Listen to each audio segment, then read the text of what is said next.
سایہ مصطفیٰ مایہ اصطفیٰ، سایہ مصطفیٰ مایہ اصطفیٰ، عز و ناز خلافت پہ لاکھوں سلام، یعنی اس افضل الخلق بعد الرسل، یعنی اس افضل الخلق بعد الرسل، ثانی اثنین ہجرت پہ لاکھوں سلام، اصدق الصادقین سید المتقین، چشم گوش وزارت پہ لاکھوں سلام، چشم گوش وزارت پہ لاکھوں سلام۔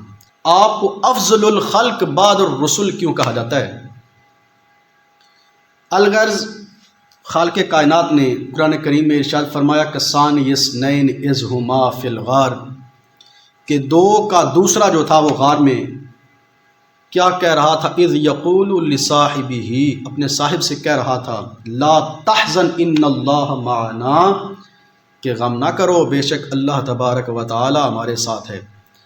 قرآن کریم سے بھی یہ ثابت ہو گیا کہ حضور کے بعد جو دوسرے ہیں وہ سیدنا صدیق اکبر رضی اللہ تعالی عنہ ہیں، یعنی کہ خلیفہ بلا فصل جو ہیں، افضل الخلق جو ہیں رسولوں کے بعد، وہ سیدنا صدیق اکبر کی ذات ہے۔ تو جناب والا سیدنا صدیق اکبر رضی اللہ تعالیٰ عنہ، آپ کی پیاری بیٹی سیدۃ النساء ام المؤمنین، سیدہ طیبہ طاہرہ عابدہ زاہدہ محققہ مدققہ مفسرہ مطہرہ، سیدہ ام عائشہ صدیقہ رضی اللہ تعالی عنہا، آپ فرماتی ہیں کہ ایک رات حضور نبی رحمت صلی اللہ تعالی علیہ وسلم میرے گھر میں، میرے حجرے میں، میرے بستر پر میرے پاس موجود تھے۔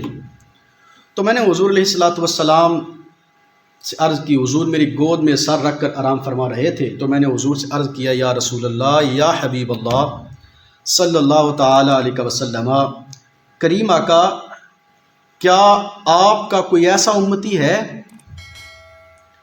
کہ جس کی نیکیاں آسمان کے ستاروں کی طرح ہوں؟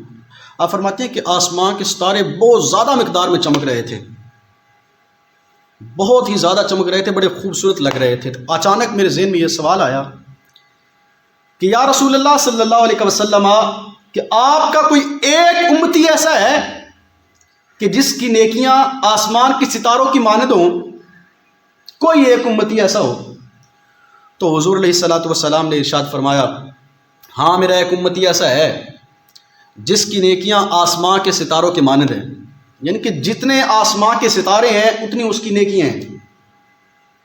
تو احباب زیبا کار، اس بات سے یہ اندازہ لگایا جا سکتا ہے کہ اللہ خالق کائنات نے میرے اور آپ کے نبی کو یہ طاقت عطا فرمائی ہے کہ آپ یہ بھی جانتے ہیں کہ آسمان کے ستارے کتنے ہیں، حضور نبی رحمت یہ بھی جانتے ہیں کہ وہ میرا کون سا صحابی ہے، وہ میرا کون سا ایسا امتی ہے جس کی نیکیاں آسمان کے ستاروں کی مانند ہیں۔ تو الغرض جناب والا ام المؤمنین ام عائشہ صدیقہ رضی اللہ تعالی عنہا حضور علیہ الصلوۃ والسلام کی بارگاہ میں عرض کرتی ہیں، یا رسول اللہ صلی اللہ علیہ وسلم، وہ آپ کا امتی کون ہے؟ وہ کون سا آپ کا امتی ہے جس کی نیکیاں آسمان کے ستاروں کے برابر ہیں؟ تو جناب والا حضور علیہ الصلوۃ والسلام نے ارشاد فرمایا، وہ میرا پیارا عمر ہے، وہ عمر ابن خطاب ہے جس کی نیکیاں آسمان کے ستاروں کے برابر ہیں۔ ام المؤمنین، ہم غریب مومنوں کی ماں اما عائشہ صدیقہ رضی اللہ تعالی عنہا، آپ عرض کرتی ہیں، یا رسول اللہ صلی اللہ علیہ وسلم، پھر میرے والد کی نیکیوں کا کیا حال ہے؟ پھر میرے والد کی نیکیاں جو ہیں وہ کیسی ہوں گی؟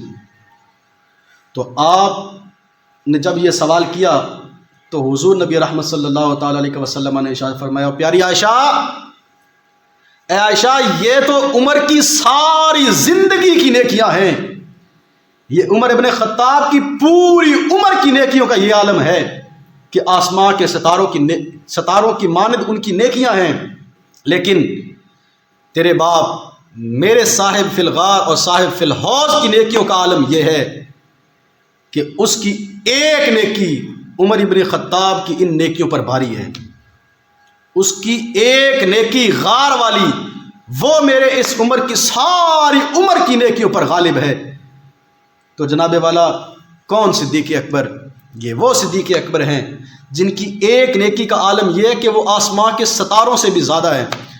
تو جناب ایک بات یہاں پہ بتانا چاہتا ہوں آپ لوگوں کو کہ حضور علیہ الصلوۃ والسلام نے جب یہ بتایا کہ آسمان کے ستاروں کی مانند نیکیاں میرے عمر ابن خطاب کی ہیں، تو یہاں سے یہ پتہ چلتا ہے کہ میرے رب کائنات نے، خالق کائنات نے تیرے اور میرے نبی کے سامنے کوئی پردہ رکھا ہی نہیں ہے۔ سارے پردے تیرے اور میرے نبی کے سامنے یوں ہیں جیسے ہاتھ کی ہتھیلی پہ سرسوں کا دانہ پڑا ہو۔ الغرض جناب والا یہ وہ ہیں سیدنا صدیق اکبر رضی اللہ تعالیٰ عنہ جن کی نیکیوں کا عالم یہ ایک نیکی پورے آسمان کے ستاروں یعنی کہ حضرت عمر ابن خطاب کی ساری زندگی کی نیکیوں پر غالب آ گئی۔ کون ہے عمر ابن خطاب؟ عمر ابن الخطاب کون ہے؟ جناب یہ وہ عمر ابن خطاب ہیں جن کے بارے میں حضور علیہ الصلوۃ والسلام نے ارشاد فرمایا لو کان بعد نبی لکان عمر ابن الخطاب، اگر میرے بعد کوئی نبی ہوتا تو وہ عمر ابن خطاب ہوتے۔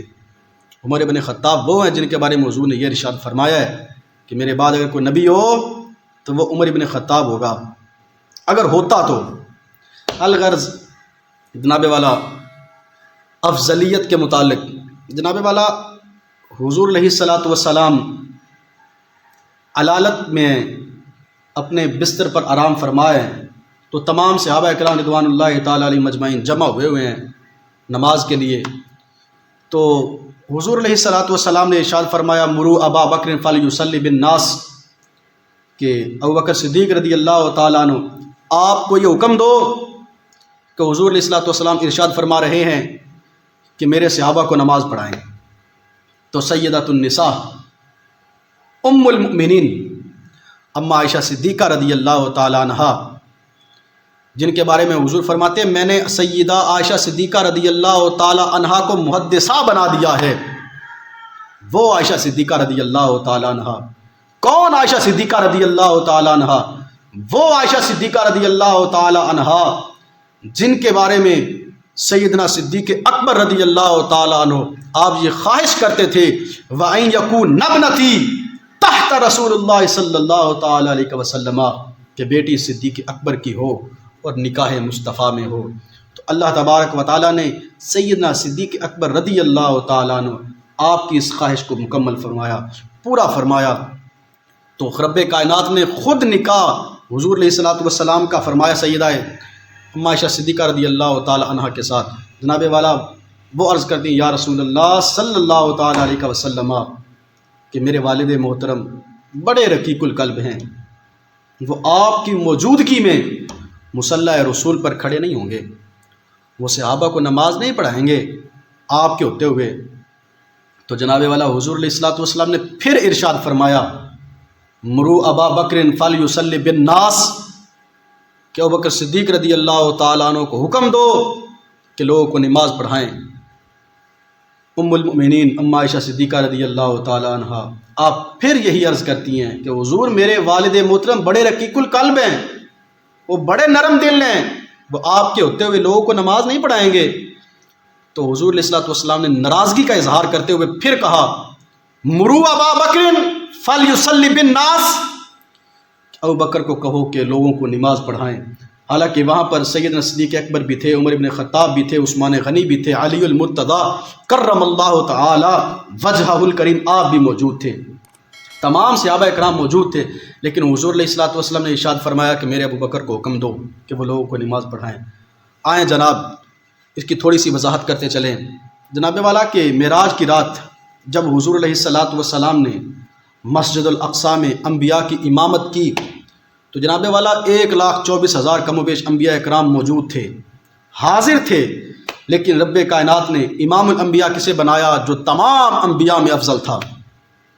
رب کائنات نے سب سے افضل جو نبی تھا اس کو نبیوں کا امام بنایا۔ تو قاعدہ کلیہ بھی امامت کا یہی ہے کہ جو تمام لوگوں میں سب سے افضل اس کو امام بنایا جاتا ہے۔ تو جناب والا کہ انبیاء میں جو سب سے افضل تھے وہ میرے اور آپ کے نبی تھے۔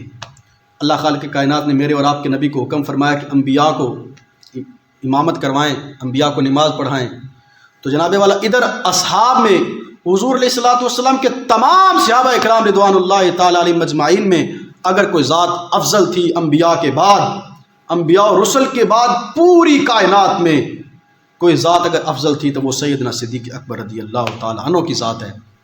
تو جناب والا اسی لیے میرے اور آپ کے آقا علیہ الصلوۃ والسلام نے ارشاد فرمایا کہ مرو ابا بکر فلیصلی بالناس، ابوبکر صدیق رضی اللہ تعالیٰ عنہ کو حکم دو کہ وہ لوگوں کو نماز پڑھائیں۔ یہ وہ ابوبکر صدیق ہیں جن کے بارے میں اعلیٰ حضرت مجدد دین و ملت الشاہ امام احمد رضا خان فاضل بریلی رحمۃ اللہ تعالیٰ علیہ اپنی کتاب ہدایت بخشش کے اندر نعتیہ کلام کے اندر لکھتے ہیں کہ جناب والا افضل الخلق بعد الرسل، افضل الخلق بعد الرسل، ثانی اثنین ہجرت پہ لاکھوں سلام۔